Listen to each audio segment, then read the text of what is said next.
We're in Acts 25 and left off at verse 8. Acts 25 and verse 8. Before we begin, let's bow our heads in a word of opening prayer. Our Father God in heaven, we approach your throne of grace this Sunday morning, thanking you for another Lord's Day in which we can come together to worship you in spirit and in truth. And for this hour of Bible study that's been set aside, we're thankful for that. We're thankful we live in a country where we're able to do so, coming together to study from your word without any fear. And we hope that that will continue for many years to come, and our prayer is such. We ask that you would bless the sick of our number and that you would restore them to a portion of health if it be your will. We ask you to bless us as we worship you in spirit and in truth. We hope and pray all things are done according to your will and they're pleasing in your sight, and that much good would come from the efforts that we put forth here. Many souls would be drawn into the kingdom and be saved. We ask that you will bless us as we go throughout the remaining events of today, and that everything would be done that would be pleasing to you, and that there would be some good that would be accomplished, and that your word would lodge and dwell in all honest hearts, and that there would be some good positive changes that would take place. We ask your blessing on us as we go throughout life, that we would live in such a way to please you, and that in that last day we would hear you say, "Well done, good and faithful servant." We ask all of these favors and blessings and thanks we give through our Lord and Savior, Jesus Christ. Amen. Okay, there was a little bit of a change in the administration that we talked about last Wednesday evening. Felix, of course, came out of the office, and Festus came in to take his place, Porcius Festus.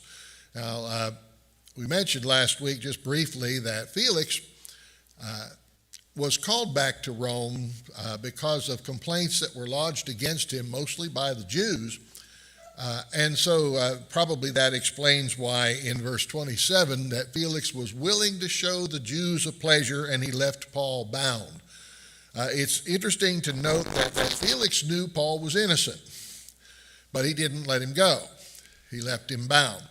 Some would say, well, he knew that if he released him, he'd just be killed. And that may possibly be true.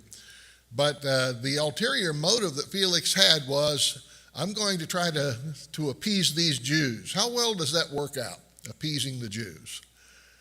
This never does. Festus is going to do the same thing here. Paul even tried to do that same thing here, and that's what got him in this situation in the first place, isn't it? Trying to keep them calm, trying to appease the Jews, and it just does not work out. These people... You remember what Stephen had to say about them, the stiff-necked and uncircumcised of heart and ears. I always thought if I got to speak to Stephen, what I would say is don't mince with words, just tell us what you really think. Boy, that's just about as plain as it can be. Stiff-necked and uncircumcised of heart and ears. They couldn't be reasoned with. They just would whip themselves up into a frenzy. And they had done so with Paul. Now they are against Felix, and Felix trying to appease them a little bit. I'm going to leave Paul bound, even though I know he's an innocent man. That didn't work out very well for him, because as he's called back to Rome to testify for some things that he has done against the Jews still sent an envoy to Rome and got him into a lot of trouble. If it hadn't been for his brother, Paulus, who was high up in the courts, he probably would have been punished severely for the things that they brought against him. So that trying to appease the Jews doesn't work out. It's going to do the same as far as Festus is concerned as well. And that brings us down here to verse 8. Festus he goes to Jerusalem, remember, and while he's down there, they make a complaint and they say, hey, there's a terrible guy up there you have up at Caesarea. We'd like to have him back here, and we'd like for you to extradite him to our custody so that we can try him and take care of him. All right? Well, Festus is nobody's fool, and he realizes that this is a problem. And so he tells them, I'm going to be returning within a few days back to Caesarea. And as soon as I get back, I'll deal with the problem myself. I'll look into the matter. and true to his word, he does so. He calls Paul. He was a little more than 10 days in Jerusalem, and he goes back down to Caesarea. Again, down doesn't mean direction-wise. When we look at a map, generally speaking, we put a map on a table in front of us. It's flat, and usually, not always, but most of the time, you got north pointing to the top of the page, right? And so it's just automatic for us to say up to this place or down to that place. Well, directionally wise, we would say he went up to Caesarea, but they weren't concerned with direction so much as they were elevation. Because Jerusalem sits pretty high, probably around 2,500, maybe even 2,600 feet above sea level. So it's up there pretty good. And so everybody who leaves Jerusalem is said to go down from Jerusalem. Not up, always down, no matter what direction they're going in. So he goes back to Caesarea, commands that Paul be brought to the judgment seat. And the Jews came around about him and laid many grievous complaints against Paul, which they could not prove. Again, you would think that by now they would have some kind of plan in place to try to get their thoughts together, because even according to the law of Moses, were you allowed to bring an accusation against a man, especially if it was a capital offense, without 2 or 3 witnesses that could agree? You can't do that, can you? And all they're doing is lodging a whole bunch of grievous complaints, which they can't prove. And they keep bringing these complaints up about Paul. Now, verse 8 is where we pick up. While he answered for himself, neither against the law of the Jews, neither against the temple, nor yet against Caesar have I offended anything at all. Paul said, I haven't done any of these things that they're accusing me of. So this tells you what they were saying about him. First of all, that Paul was a blasphemer, one speaking against the law of Moses. Did Paul do that? Certainly not. He wasn't disrespecting the Old Testament law. He wasn't disrespecting Moses. How about the temple? Did he blaspheme the temple? Did he profane the temple in any way? Well, in his answer before Felix, he said that they found him purified in the temple. He didn't enter into the temple in any way that should have been offensive. First of all, he's a Jew, and he went through a purification ritual so he could enter into that particular part of the temple without being offensive. And yet they still tried to say he profaned the temple. Of course, some of them said that he brought Trophimus in with him, an Ephesian, a Gentile, which Paul did not do. He knew better than to do that. But they still accused him of it. And they also leveled a charge against him about being an insurrectionist, someone that was a danger to Caesar. That sounds pretty familiar, doesn't it? Who else did the Jews bring that charge against? If you remember, Jesus himself, all right?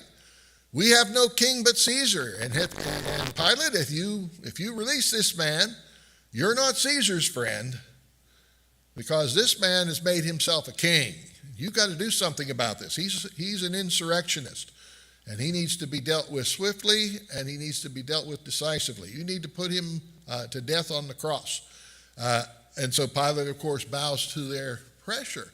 But the fact of the matter is, neither Jesus nor Paul spoke anything against Caesar, did they? Neither one of them did. Paul wasn't causing any problems for Rome. He wasn't rebelling against Caesar. Now, I may have mentioned a couple times that Paul's going to appear before Nero, which he is. And I said that last week that Felix made it there before Paul. And he did, but probably at this time Nero hadn't yet stepped into power. Probably it was still Augustus Caesar that he appeared for. And I was thinking it was Nero. That's my bad. I messed up on that. But it was Augustus Caesar who is still in power. By the time Paul gets there, it's going to be Nero. He's going to appear most likely before Nero Caesar, at least for the first time. And maybe he appears before him the second time as well. But at any rate, these grievous complaints that they brought against Paul defends himself saying this. He says, but Festus, willing to show the Jews a pleasure. Where have we heard that before? answered Paul and said, Wilt thou go up to Jerusalem and there be judged of these things before me? Are you willing to go back down to Jerusalem and face your accusers there so that they can bring these charges against you? And I'll preside over it to make sure everything's fair. Trying to appease the Jews. And that would have been basically playing into their hands, wouldn't it? They had over 40 men who had taken a vow they wouldn't eat or drink anything until they saw Paul dead. All right? Well, by this time, they should have been dead because it's been 2 years, right? But I'm sure they still felt pretty strongly about this, that they were going to put him to death. And they also wanted him to come down lying in wait somewhere along the way so that maybe if he comes down with only a few guards with him, they could overpower them and kill them and perhaps the guards as well. Kill Paul and kill everyone that's with him. That's what they were looking forward to doing. They wanted to get him down there where they could get a hold of him. So Festus, trying to show them a pleasure, trying to appease them, or maybe just getting them to tip their hand.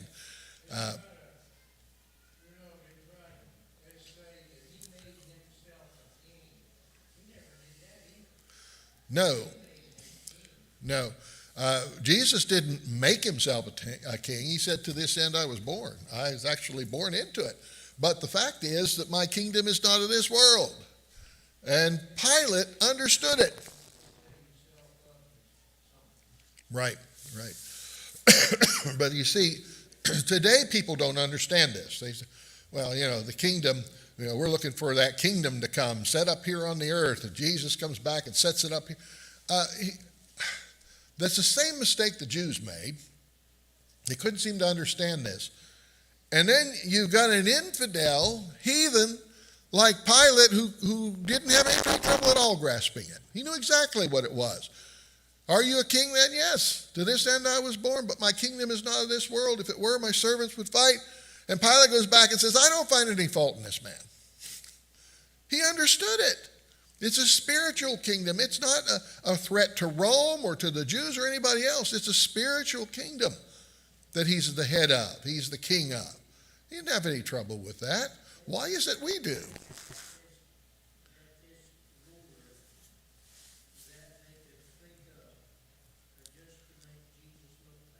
Right. And that's what they were doing. They were just trying to, they wanted to get rid of him. It was envy. They were jealous of him because people were following him and not them. You see, that's what it all came down to. Pilate knew this. He knew this. Dave, you had your hand up a while back there. Did you get it? Okay. All right.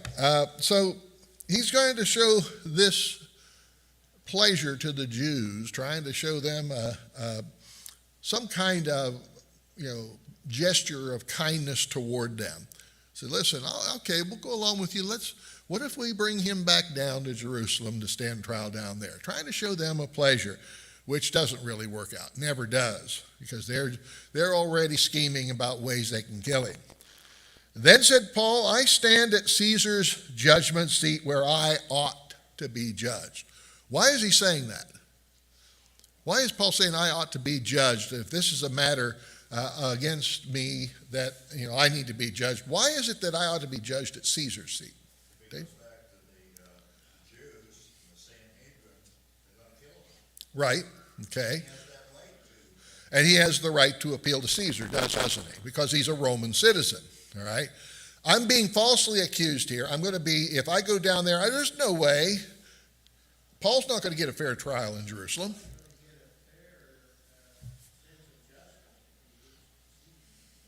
Right. There's not going to be a good judgment that's going to take place there.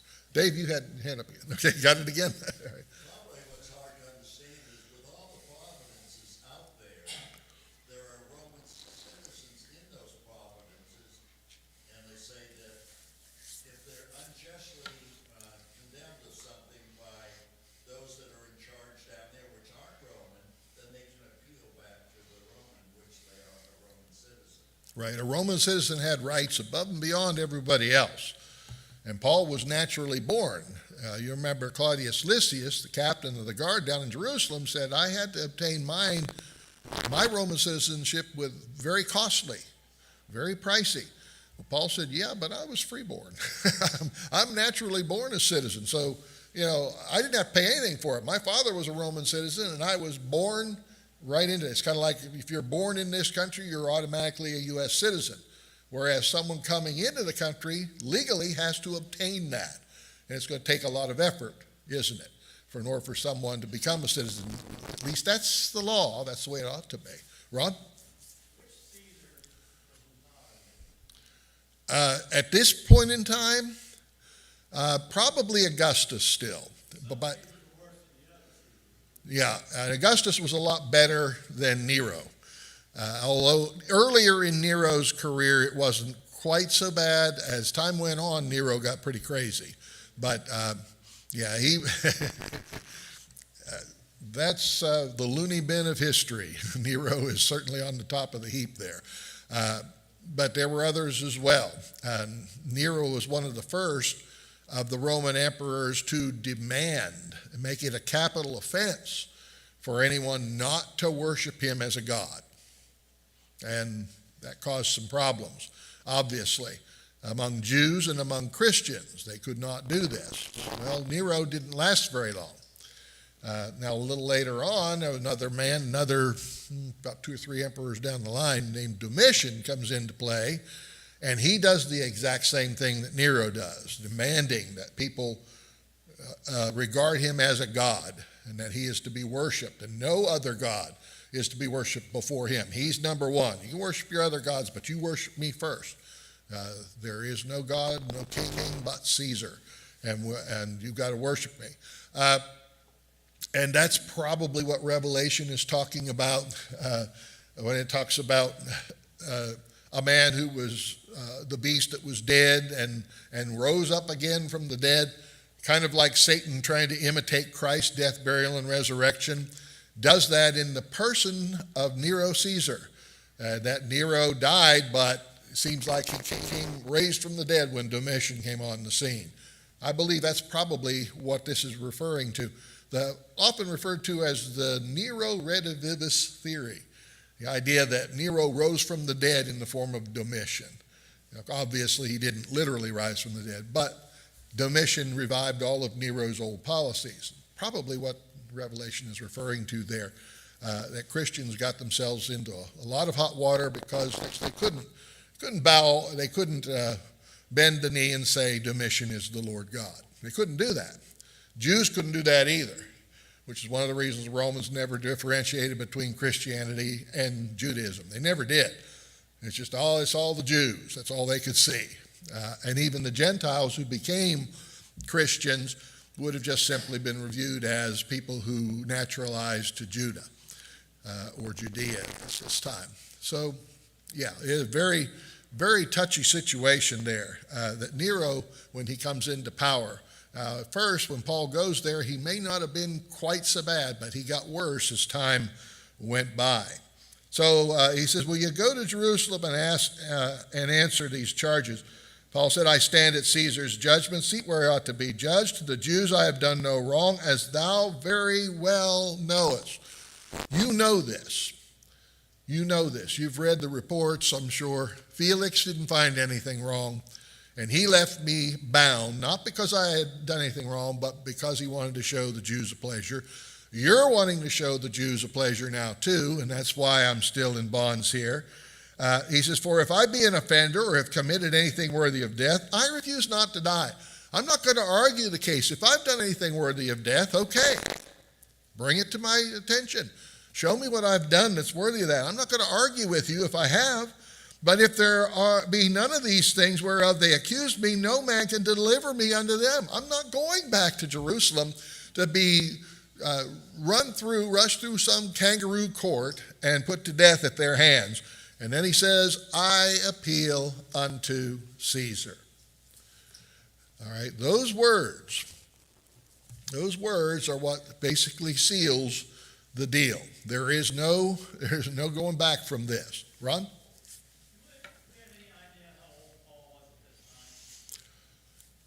Not really. I really don't know how old he is. Probably Somebody say probably 50s, 60s. I would say that's probably a good guess, but we really don't know. You know, when he was standing at Phillips, a young man.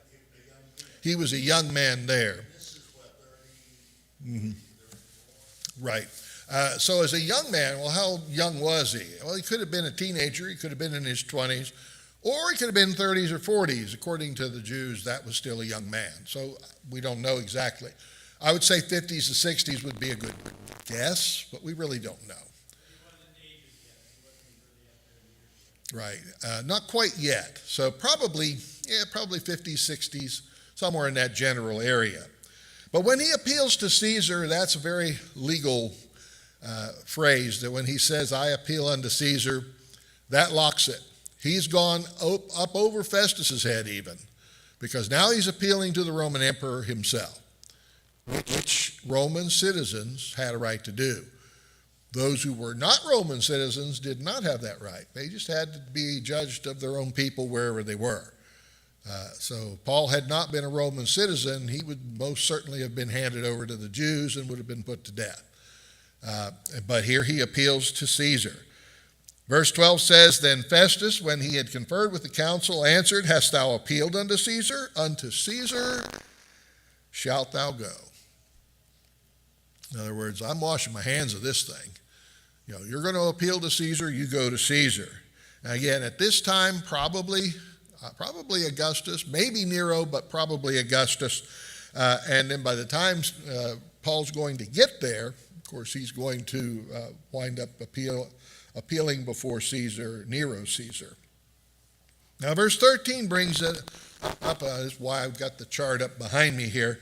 After certain days, King Agrippa and Bernice, that's his wife, came unto Caesarea to salute Festus, probably to give him the congratulations and such for getting the position there at Caesarea that was formerly held by Felix. Felix, of course, was relieved of his duties there.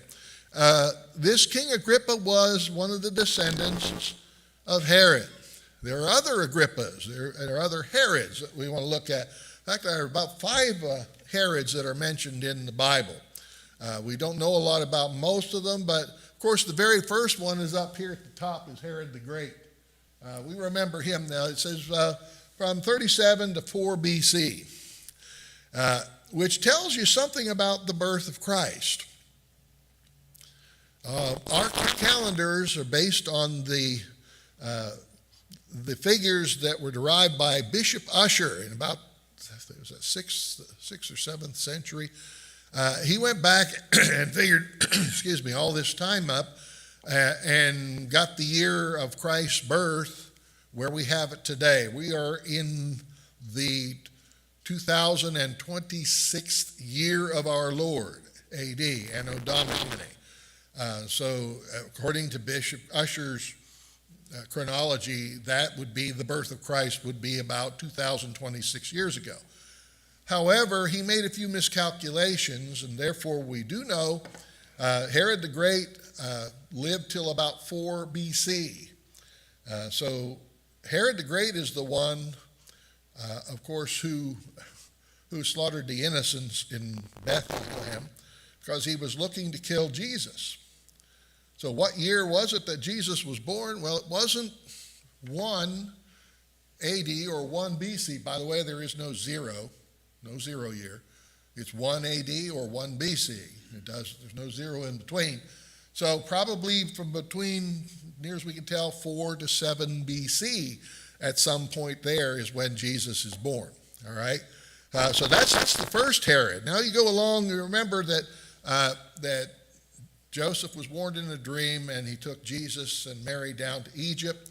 And they came back after they heard that Herod was dead, but they also heard that this fellow was ruling in Judea and Samaria. Herod Archelaus was ruling in his place.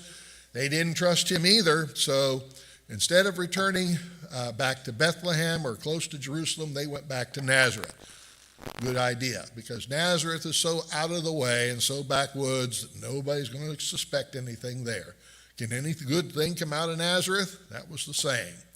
And so they went back to Nazareth. So that's another Herod that we learn about. We also know a little bit about this fellow right here. Herod Antipas ruled in Galilee and Perea. This is the Herod that killed John the Baptist, that had him in prison. He's the Herod that succumbed to the dance of his stepdaughter and wound up, said, I'll give you anything up to half the kingdom, and she required the head of John the Baptist on a silver platter. That's Herod Antipas. But now along another line of Herod's bloodline is you have Herod Agrippa the First.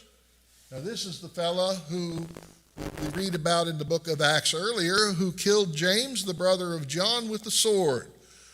And then about a year or so, maybe not quite that long later, he makes an oration. He makes a tremendous speech, and the people praised him and said, this is not the voice of a man, it's the voice of a God.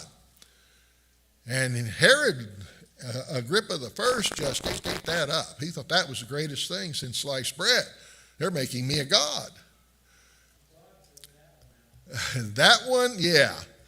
I wouldn't want to die. I don't know what it means precisely that happened to him. It says he was eaten of worms and died. I don't know what that means. I don't know whether that's doesn't sound pleasant, whatever it is, whether he was eaten up from the inside out. Okay, so very terrible, horrible death that he endured because of this. But now he has a son, Herod Agrippa II, and this is the one we're talking about now. Herod Agrippa II is the one who's going to come and hear Paul. This fella seems to be a lot more stable, a lot nicer guy, it seems like, more reasonable to deal with. And there's a reason for that, as we're going to see here in just a little bit as he converses with Paul. All right, so when they had been there many days, Festus declared Paul's cause unto the king, saying, there is a certain man left in bonds by Felix. Now again, we're kind of going over this stuff quickly because this is another review. But Festus is telling King Agrippa this, about whom when I was at Jerusalem, the chief priests and the elders of the Jews informed me, desiring to have judgment against him. Come on, send him back to us. Extradite Paul to Jerusalem so we can take care of this matter. To whom I answered, it is not the manner of Romans to deliver any man to die before that which he is accused. Have the accusers face to face, and have license to answer for himself concerning the crimes laid against him. It's not right. It's not proper that we just send him down here for you to just do what you please with him.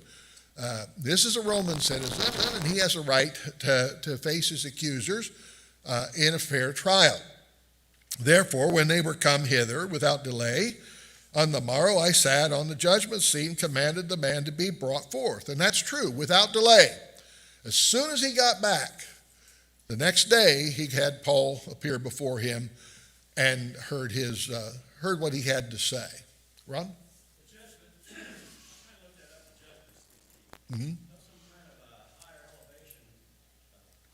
Usually it was on a dais. It was an elevated place where you appeared so that people could see, and then you would appear before the magistrate, the one who was in authority, who would preside over the proceedings, and there would be accusers and there would be the accused. And they would go back and forth. The accusers would bring their charges, which the magistrate would hear, and the accused would then make his defense, and the magistrate would make a judgment as to whether the man was guilty or innocent. Now, we already heard what happened with that. They laid all kinds of grievous charges against Paul, which they couldn't prove. And Paul said, I've not done anything against them or against the temple or against Caesar. So those were the charges leveled against him. I haven't done any of these things. All right, so here he appeared the next day. Against whom, when the accuser stood up, they brought none accusations of such things as I suppose wouldn't be anything worthy of death, but had certain questions against him of their own superstition. Now, again, from a Roman point of view, the Jews' religion and Christianity would be considered superstition. They believed in a pantheon, the Roman pantheon, And to what degree they believed in that, well, that just depended on where you came from and how you were raised. But they considered all other religions to be superstition. It's just basically, that was the way, that's their particular regional religion. All right, and of one Jesus which was dead, whom Paul affirmed to be alive. This seems to be the only thing I can see is they believe they killed this Jesus. This Jesus was put to death, but Paul is saying, no, he's alive. I've seen him. I've talked to him, which is true. That's exactly what happened there. But he says it's questions regarding their religion, their superstition, as he calls it. The Jews believe one way. Paul believes something a little bit differently about how to apply the prophecies and such of the Old Testament, and he finds them fulfilled in the person of Jesus, who was dead, but Paul says is alive.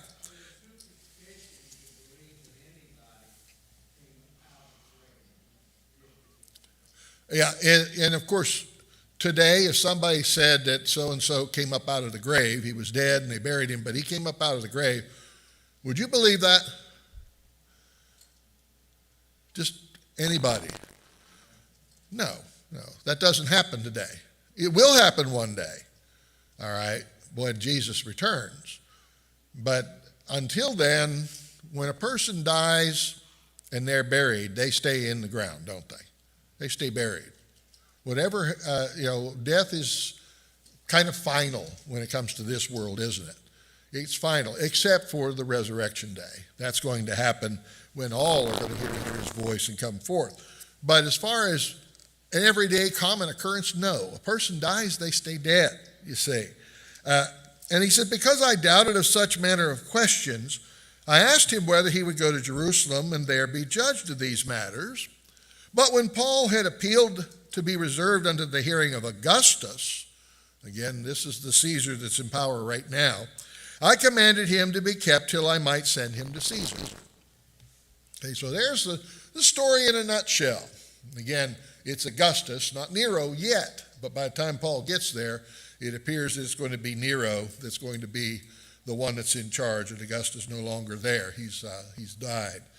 Then Agrippa said unto Festus, I would also hear the man myself. Tomorrow, said he, thou shalt hear him. Okay? So Agrippa's interested in hearing what Paul has to say. I'd like to hear the man too. Well, tomorrow you'll get your chance. Now, verse 23, this just sounds like politicians, doesn't it? It sounds like people, kings and those in authority. And on the morrow, when Agrippa was come, and Bernice with great pomp, and was entered into the place of hearing with the chief captains, the principal men of the city, at Festus' commandment, Paul was brought forth. So very first, they come into the presence with great pomp and circumstance, all kinds of flowery accolades being leveled toward them, just to,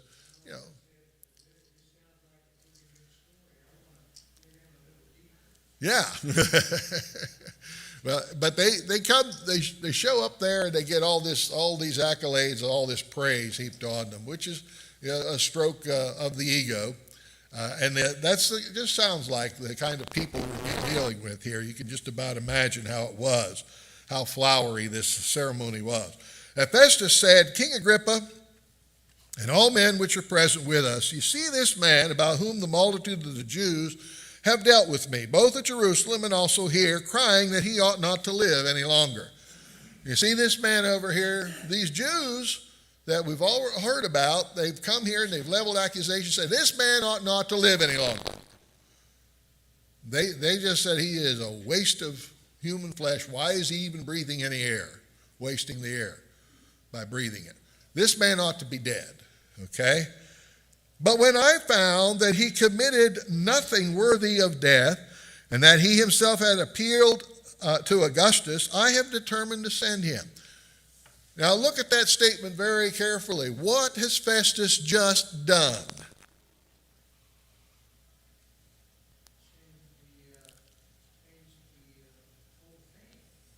Okay, it does change the whole thing. All right? Has he done anything worthy of death? Exactly. He's appealed to Caesar, but I found he had committed nothing worthy of death. What has he just declared? He's innocent. He's innocent. He should be let go. Why isn't he letting him go?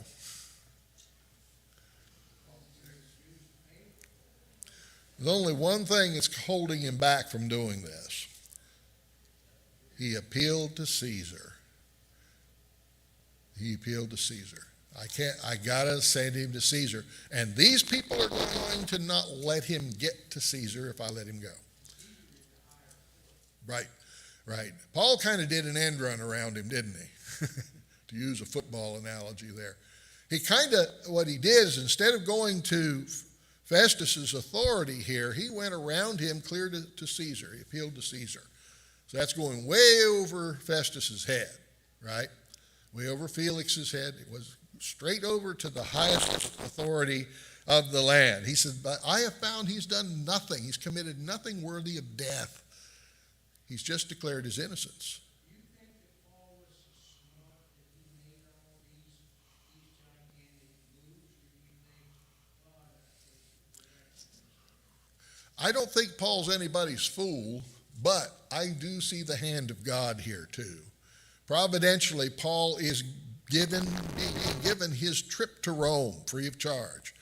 He's going to be taken to Rome as a prisoner so he can appear before Caesar and testify before the highest power in the world at the time.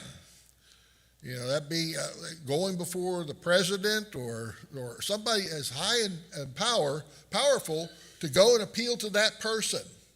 You know, someone who's in the highest position of authority. Paul is going to appear here before Caesar and give his testimony concerning Christ and the gospel. He's given him that opportunity, and this is how it's going to be accomplished. Not the most ideal of circumstances. He's not going to be flying first class, is he? He's going to be going as a prisoner in chains to Rome. He's going to be going that way, but that's how God's going to get him there. That's how Christ is going to do that.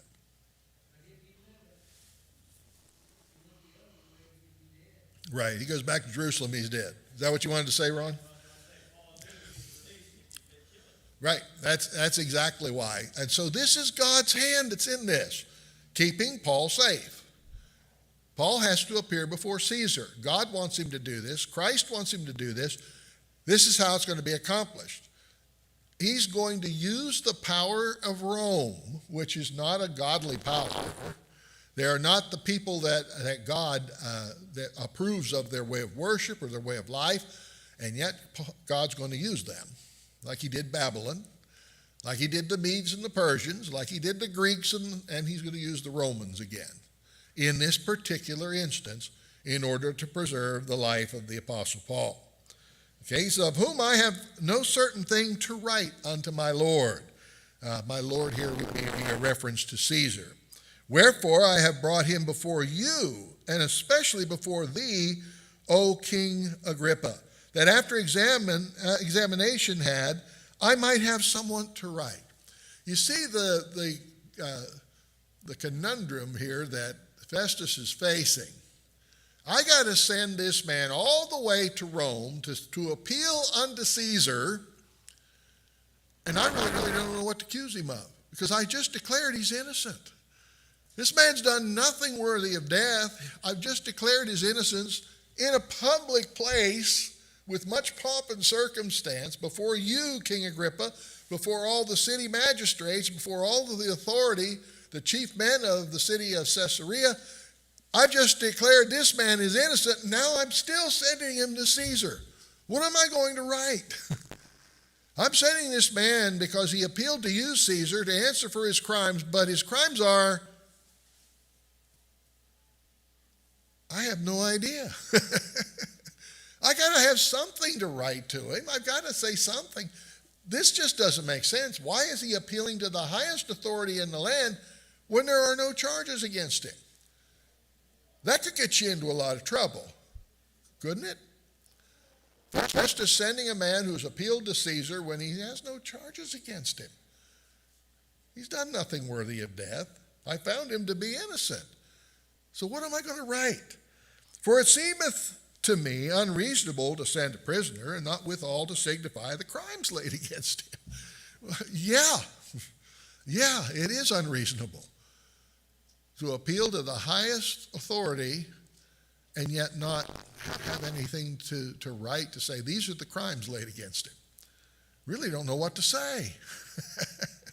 So that's the situation that Festus finds himself in. But because Paul has appealed to Caesar, unto Caesar he is going to go. Okay, you see the situation here that's unfolding. All right, now chapter 26, we begin, Agrippa gives Paul permission to speak for himself, and you can see why Agrippa is a pretty nice guy. Seems to be anyway. He's not like the other kings that we just talked about. Herod the Great, who ordered the slaughter of the young boys 2 years old and younger in Bethlehem just to try to kill the Messiah. To kill one, he was willing to kill them all. You see, that's how nasty he was. Or Herod Antipas, who had John the Baptist beheaded because he had made a promise to his daughter that he would give her up to half the kingdom, and she required the head of John the Baptist.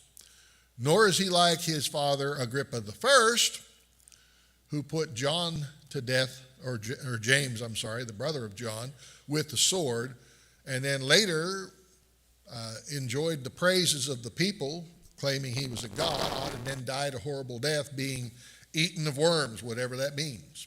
Okay? This Agrippa seems to have a little better head on his shoulders. And Paul's going to give us a good reason as to why that might be. Verse 1 that says, Then Agrippa said unto Paul, Thou art permitted to speak for thyself. Then Paul stretched forth the hand and answered for himself. You see all this kind of procedural thing. He stretched forth his hand and said, okay, I'll speak. I have the floor, in other words. I think myself happy, King Agrippa, because I shall answer for myself this day before thee, touching all the things whereof I am accused of the Jews. I'm glad. I'm happy I'm going to be speaking to you specifically, King Agrippa, because I'm accused of the Jews of these things, especially, notice this, because I know thee to be an expert in all customs and questions which are among the Jews, wherefore I beseech thee to hear me patiently. That explains some things, doesn't it?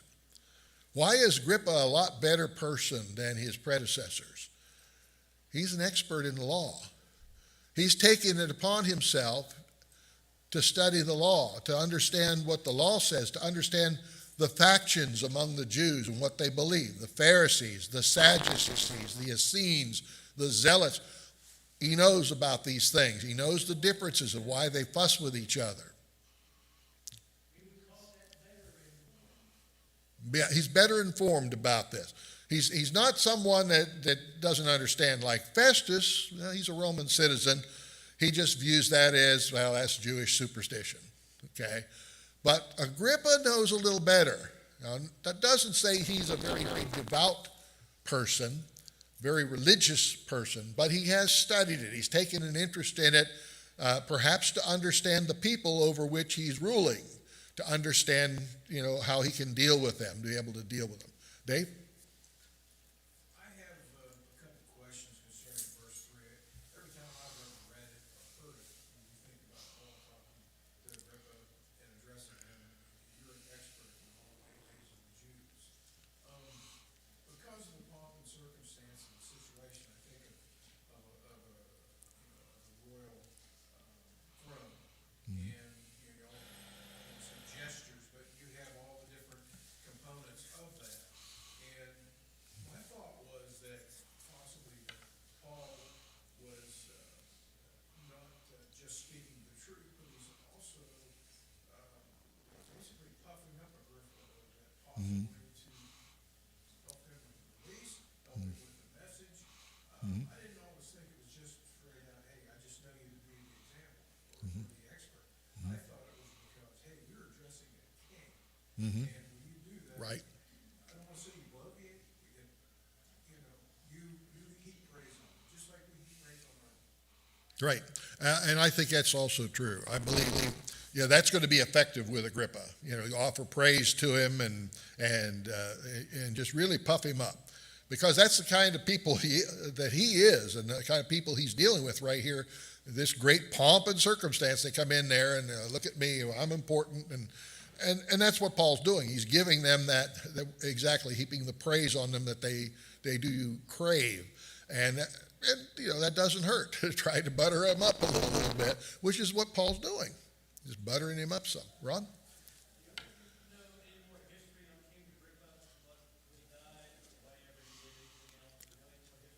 Myself, I would have to look into that a little further. I'm not sure exactly where he went from here. We're going to, of course, see that he's going to realize what Paul is doing here at the end of his speech, trying to convert him, isn't he? Because you do know the law, here's what the natural conclusion of the law is, found in Jesus Christ. And he's going to realize this, recognize this at the last moment, and he's going to respond to that. What he does after this, I'm not sure. Mm-hmm.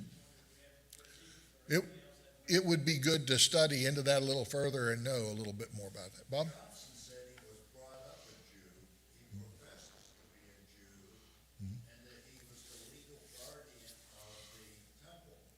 So all those things professed him, and that's where he gained his knowledge. I did read where he had been given the honor, the title of being the legal guardian of the temple, and probably because he's a descendant of Herod the Great, who built the temple.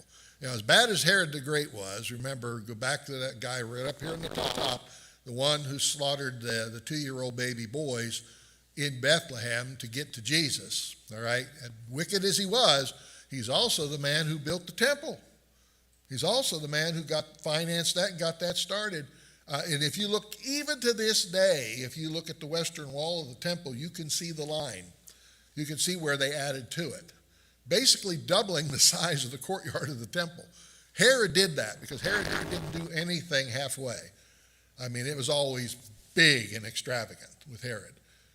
And he built all kinds of crazy things. That was, you know, like today, maybe you build model airplanes, right? Well, Agrippa would build 747s and, you know, as big as he can, you know. That's how he would do it. And he did that. He took the temple and rebuilt it and made it a very extravagant structure, which the Jews really, you know, they really loved that the temple was such a great place. You can see where about half of here is the Zerubbabel temple right here, and you see the line on the western wall. There's one wall that's remaining to this day of the temple, the western wall. And you can actually see the line of demarcation there where he added to it and made it a much more extravagant structure. All right, but again, this Agrippa here, Agrippa II, is a descendant of Herod, and probably that's one of the reasons why that title was conferred upon him as being the legal guardian of the temple. But he took it seriously enough to know, at least as being raised up as a Jew and being taught in the ways of the Jew, whether he was super religious or not, whether he was very devout or not, we don't know. But what we do know is that he wanted to know the people. He wanted to know that he's going to govern these people. He needs to know how they think. And he seems to understand somewhat the differences between Pharisees and Sadducees, for example. And he could know a little bit on how to deal with that when there's a disagreement. Makes sense. It makes sense. You're going to govern a people to know where they're coming from on any particular issue. Bob, you had something?